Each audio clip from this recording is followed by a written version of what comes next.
1. The Somali are the most savage of all African savages and are of such of a wild and inhospitable nature that no stranger can possibly live amongst them, said by James Outram. 2. Do not trade with a Somali, for he deceives. If he comes to your door, do not open it. And if he breaks in, then pray to God for protection.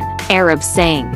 3. The Somalis are a fierce race of republicans, constantly changing political loyalties. The Somalis lived in what amounted to a state of chronic political schizophrenia, verging on of anarchy. Said by Richard Burton.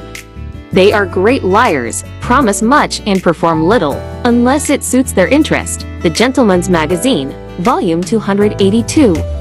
5. Of all the races in Africa, there cannot be one better to live among than the most difficult, the proudest, the bravest, the vainest, the most merciless, the friendliest, the Somalis. Gerald Hanley, Irish writer and soldier in British Army. 6. Somalis have no inferiority complexes, no wide-eyed worship of the white man's way, and no fear of him, his guns, or of his official anger. They are a race to be admired, if hard to love. 7. A Somali always felt himself to be twice as good as any white man or any other kind of a man are all, and still does, even when he is wrong. 8. I never saw a Somali who showed any fear of death, which, impressive though it sounds, carries within the chill of pitilessness and ferocity as well. If you have no fear of death, you have none for anybody else's death either. 1. Every time a Somali got whipped, an Italian soldier was killed. 2. There is no one alive as tough as the Somali nomad. No one. An Askari wounded in a fight in the Hod country walked 14 miles holding his guts in his hand, was sewn up, and lived to soldier again. And the women are as spiritually strong as their men.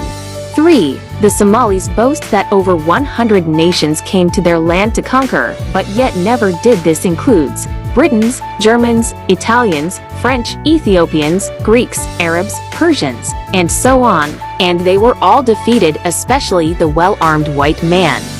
4. If the British didn't come in Kenya, the Somalis and their cousins, the Borana, warlike nomadic people from the north, would have wiped the Kikuyu Bantu natives of Kenya, who were in fear of these marauding nomads. 5. A Somali was never taken to jail lest he may die in there. The Europeans would spare of him of it because of the many arguments of the Somali people, that prisons were only for slaves and foreigners.